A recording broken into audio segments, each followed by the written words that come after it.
Hello dear viewers, मैं आपका दोस्त प्रीत और आज मैं आया हूँ एक इंटरेस्टिंग वीडियो लेके जो कि है एसीसी के रिगार्डिंग प्लस उनकी क्वेरीज। और काफ़ी मुझे कमेंट बॉक्स पे मैसेज आ रहे थे, डीएम्स आ रहे थे कि कुछ क्वेरीज थे लोगों की कि सिविल एंट्री से एसीसी की एसएसबी कैसे अलग होती है, प्लस एग्ज़ाम कब कब होते हैं, इनका रजिस्ट्रेशन कब होता है, क्या एज रहती है और क्या क्राइटेरिया है, प्लस एसीसी को आगे जाके एसएसबी में फर्दर लेफ्टिनेंट बन सकते हैं कि नहीं, जनरल बन सकते हैं कि नहीं है, प्लस एसीसी 1, 2, 3 की एसएसबी डेट्स कब आएंगी, एसीसी 1, 2, 4 की एसएसबी डेट कब आएंगी। इन सब के सवालों का जवाब मैं इस वीडियो में दूंगा। वीडियो को एंड तक जरूर देखना, लाइक शेयर सब्सक्राइब जरूर कर देना ताकि आपको बेनिफिट हो ही रहा है, साथ ही साथ आपके किसी फ्रेंड को या रिलेटिव को बेनिफिट भी हो जाए। तो चलो शुरू करते हैं पहली क्वेरी से। पहली क्वेरी ये थी कि एसीसी का एग्ज़ाम कब कब होता है। तो गाइज एसीसी का एग्ज़ाम साल में 2 बार होता है, फ़ेब के फर्स्ट वीक में और अगस्त के फर्स्ट वीक में। सेकंड क्वेरी ये थी कि क्या एलिजिबिलिटी रहती है। तो इसकी एलिजिबिलिटी है कि 2 years of service only defence personnel के लिए एप्लीकेबल है, चाहे वो इंडियन आर्मी हो, इंडियन एयरफोर्स हो या इंडियन नेवी हो। 2 साल की सर्विस चाहिए इंक्लूडिंग ट्रेनिंग पीरियड। तो आप अप्लाई कर सकते हैं, बट उनकी age not more than 27 years की नहीं होनी चाहिए, मतलब 27 ईयर्स के ऊपर उनकी एज नहीं होनी चाहिए। तो आप अप्लाई कर सकते हो। प्लस इनकी रजिस्ट्रेशन, जैसे फ़ेब का एग्ज़ाम है, उनकी रजिस्ट्रेशन अगस्त मंथ में आती है, तकरीबन 25 से 26 दिन होते हैं। आप उसमें अप्लाई कर सकते हो, आप अपने आप को एलिजिबल शो करते हो, आपका हेडक्वार्टर से नाम आ जाएगा कि आप एलिजिबल हो एग्ज़ाम के लिए नहीं हो। और अगस्त एग्ज़ाम के लिए फ़ेब में आती है उसकी रजिस्ट्रेशन, आप अप्लाई कर सकते हो।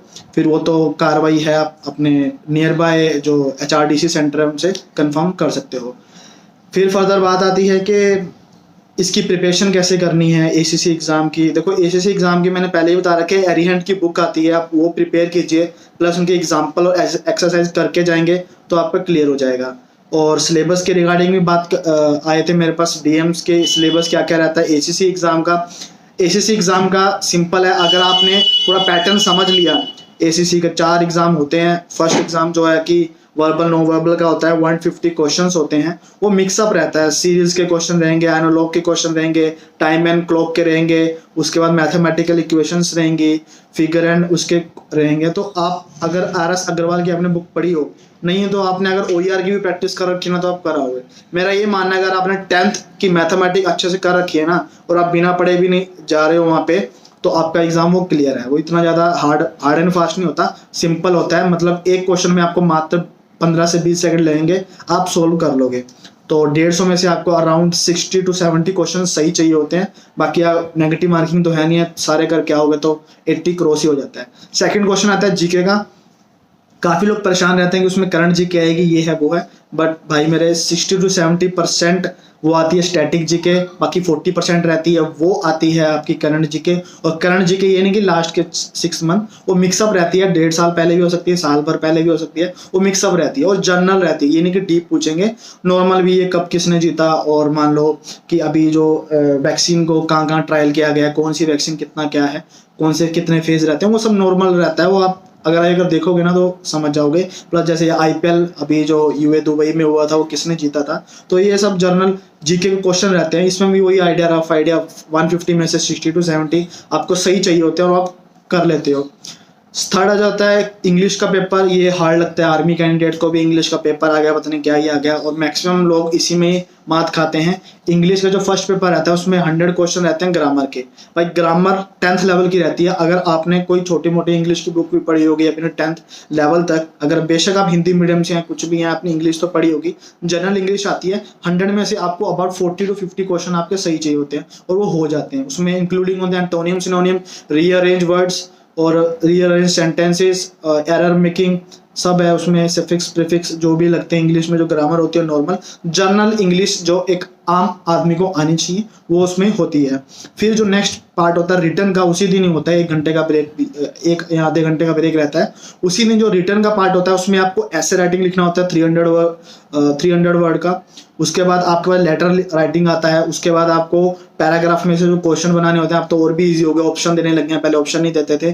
फिर आते हैं 2 पिक्चर्स आती है, उन पर स्टोरी लिखनी होती है 100 वर्ड्स की। फिर एक आर्टिकल टाइप से लिखना होता है 100 वर्ड का। इजी रहता है। अगर आपने इंग्लिश में कभी अपना परफॉर्मेंस दी हो या फिर कभी आपने पार्टिसिपेट किया हो ऐसे राइटिंग में वगैरह में, तो आप कर लोगे। मैक्सिमम लोग हम लैग कहाँ कर जाते हैं, हम राइटिंग की प्रैक्टिस में होती है, हमारे हाथ दुखने लग जाते हैं क्योंकि सिर्फ 2 घंटे का टाइम रहता है और लेंथी हो जाता है पेपर। उनके लिए होता है जो सबसे पहले बैठ कर 300 का आर्टिकल लिखने बैठ जाते हैं, वही वो पहले नहीं लिखना होता।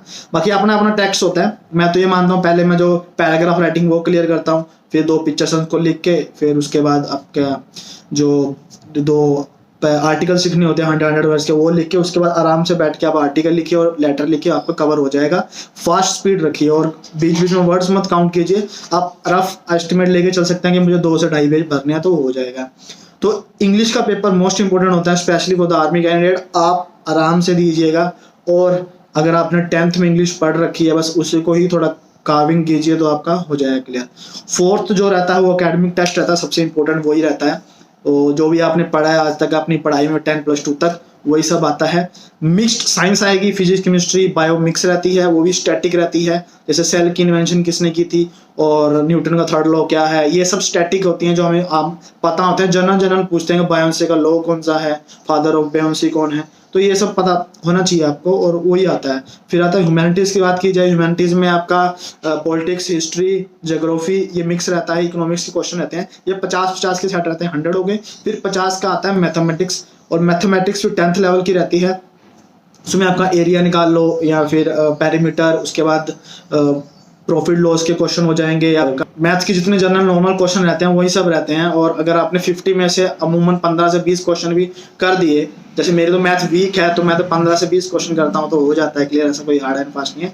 जो ओवरऑल 150 क्वेश्चन का सेट रहता है जो एकेडमिक टेस्ट में, 50 साइंस, 50 ह्यूमैनिटीज, 50 मैथमेटिक्स का, इनमें टोटल अबाउट आपके 60 to 70 क्वेश्चन राइट होने चाहिए। अगर आपने साइंस और ह्यूमैनिटीज में कर लिया तो ओके, कोई दिक्कत वाली बात नहीं है। जरूरी कि आपको हर एक में पास होना जरूरी है। नेगेटिव मार्किंग यानी आप जो मिल रहा है करते रहो, नहीं भी आता तो तुक्का तो मार ही दो, आपका एग्जाम क्लियर हो जाएगा। ये पार्ट था सिलेबस का जो मैंने आपको बता दिया है। हेल्प के लिए अरिहंट की बुक ले लीजिए, उसमें पूरा इंडेक्स में मेंशन किया हुआ है, उसमें थोड़ा डीपली ब्रीफ किया हुआ है, बट आपको ओवरव्यू, एक बार आप बुक से गो थ्रू हो जाएंगे, फिर नेक्स्ट टाइम जब एग्जाम की प्रिपरेशन करेंगे तो ओवरव्यू ले लेना, तो आपका हो जाएगा क्लियर।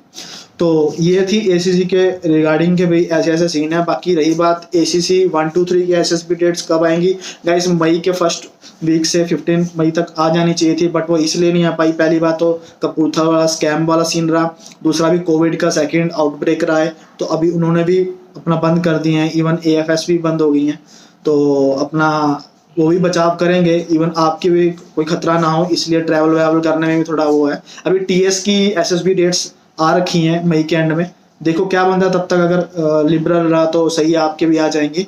मोस्ट प्रोबेबली आपका बैच लेट ही स्टार्ट होगा, जो जुलाई में होने वाला है वो मोस्ट प्रोबेबली अगस्त तक जा सकता है। और एसएसबी सेंटर्स को मिनिमम टू मिनिमम 10 दिन लगेंगे आपके एसएसबी कंडक्ट कराने में, तो ज़्यादा अगर आप प्रिपेयर कर लिए हैं तो उनको टेस्टिंग पे जरूर लाइए, टाइम के साथ प्रैक्टिस कीजिए। प्लस मैं फर्दर वीडियो डालता रहूँगा कि एसएसबी की प्रैक्टिस कैसे करनी, क्या करना है। अगर आप प्रिपेयर हो तो अपनी प्रिपरेशन को और बेस्ट कीजिए, क्योंकि 10 डेज में वो एसएसबी लेंगे और छोटी सी गलती आप आउट। तो ये मत सोचिए कि मैं प्रिपेयर हूँ और मैं तो जाऊँगा तो मेरा तो क्लियर है ही है।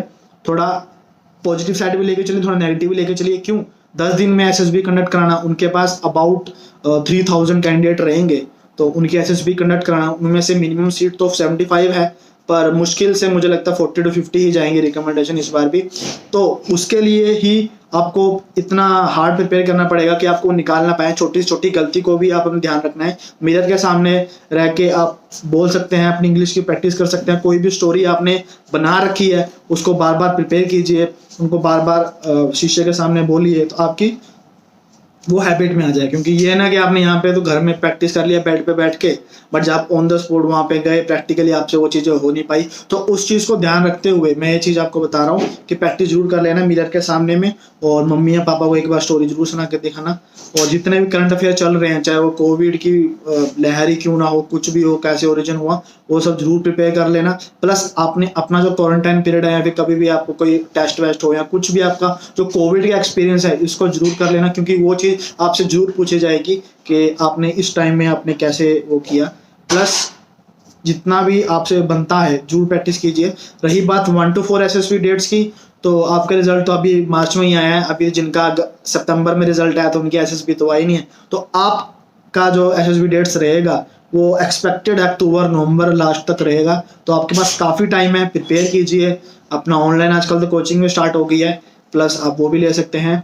मेरा ये मानना है कोचिंग का, काफ़ी डीएम्स भी आए थे और वैसे भी लोग मुझसे पूछ रहे थे कोचिंग लेनी चाहिए या नहीं लेनी चाहिए। तो कोचिंग का मैं ये चीज़ बता दूं गाइस, पहले आप खुद को प्रिपेयर कीजिए, क्योंकि कोचिंग में आप जाते हो वो आपको पढ़ा तो देगा, वो ट्यूशन वाली बात है, नोट्स बना लिए वो आपको बता देंगे भी ऐसे ऐसे डेरिवेशन होगी तो आप कर लिया तो ठीक है ठीक है। खुद से पहले प्रिपेयर कीजिए, पहले पूरे प्रोसेस को समझिए, राइटिंग प्रैक्टिस कीजिए। तो जब आपको लगता है कि हाँ मुझे ABCD आ गई है, कि मैं लिख पाता हूँ स्टोरीज, मुझे प्रोसेस पता है, तो कोचिंग सेंटर में जाके आप अपनी जो भी जितनी प्रैक्टिस की है उस चीज़ को और निरिष्ट कर सकते हो और बेटर कर सकते हो। तो ये चीज़ ध्यान में जरूर रखें कि कोचिंग लें, बट पहले आप खुद को प्रैक्टिस करें, पहले पूरे प्रोसेस को समझें। जो टेस्टिंग है, चाहे WAT है, टैट है, उनकी पिक्चर्स को लिखें। और पहले तो आपका हाथ ही दर्द करेगा, तो पहले उस चीज़ को कर लें, तभी आप अपने आप को टेस्टिंग में पुट करेंगे। कोचिंग सेंटर मतलब कि आपको अपने आप को टेस्टिंग में पुट करना, जो भी आपकी गलतियां रहेंगी आप वहाँ पे कोचिंग वालों को पूछ सकते हैं। ये नहीं कि आप कोचिंग सेंटर गए, वो उन्होंने सिखा दिया, आपने कर दिया, ठीक है हाँ जी करके आ गए, तो उसका कोई मतलब नहीं है। आप घर पे प्रिपेयर कीजिए अपनी कमियां में पहचाने की मैं यहाँ लैग कर रहा हूँ, कोचिंग सेंटर में जाइए, उनको परेशान कर दीजिए, मुझे ये नहीं आता, ये सिखाओ, मुझे ये सिखाओ। और GTO के लिए बेस्ट रहता है, तो आप वो तो वीडियोज भी देख के कर सकते हो। तो जनरली मेरा ये कहना है कि आप अपने आप को प्रिपेयर कीजिए, रेस्ट मत करिए कि अभी तो चलो चिल है, SSB मेरी लेट आ रही है, ये है वो है, लेट बल्कि आ रही है, बट जो टेस्टिंग रखेंगे ना वो इतनी फास्ट रखेंगे ना, छोटी सी गलती आप आउट। सो मेरे टाइम पे भी स्क्रीनिंग रही थी अबाउट 19 कैंडिडेट की, 100 में से 19 उन्होंने स्क्रीनिंग किए थे, उसमें से बाद में जाके एक रिकमेंड हुआ था। तो आप सोच सकते हैं 119 स्क्रीनिंग एक रिकमेंडेशन, तो कितनी छोटी छोटी गलतियों में उन्होंने निकाला होगा। तो जरूर इन बातों का ध्यान रखें। और भी कोई भी क्वेरीज या कुछ भी आपके मन में डाउट हो तो जरूर कमेंट बॉक्स में डालें। ये वीडियो आपको कैसी लगी जरूर लाइक कीजिए, शेयर कीजिए अपने सखी संबंधी या जिनको भी आप ये मैसेज या वीडियो जितने ज़्यादा शेयर करेंगे उतने उनकी हेल्प भी होगी, आपकी तो हो ही रही है। कोई भी कैसे भी प्रैक्टिस करनी है, कैसे क्या करना है, आप मुझसे पूछ सकते हो। फर्दर मैं आपको SSB के जो साइकोलॉजी टेस्ट है उसकी वीडियो डालूंगा जल्दी, और उसमें बताऊंगा क्या क्या चीज़ों को ध्यान रखना है। बट वो उस चीज़ का तभी फ़ायदा है जब आपने साइकोलॉजी टेस्ट के बारे में पढ़ा हो। अगर मैं आपको बोलूँ कि WT में आपको 60 वर्ड्स करने हैं, इन वर्ड्स को ऐसे क्या करना है, ठीक है, मैं अपना जो कहते हैं ना जनरल फीडबैक कैंडिडेट का बता सकता हूँ, ये चीज़ें ध्यान रखनी है जो अमूमन कोचिंग सेंटर में नहीं बता सकते। एक पर्सनल एक्सपीरियंस ही बता सकता है कि भाई मैंने ये गलती की है, आप तो मत करना, और ये चीज़ों का ध्यान रखना। तो जरूर इस वीडियो को लाइक और शेयर कीजिए, और पूरी वीडियो को देखने के लिए थैंक यू। टिल देन, जय हिंद।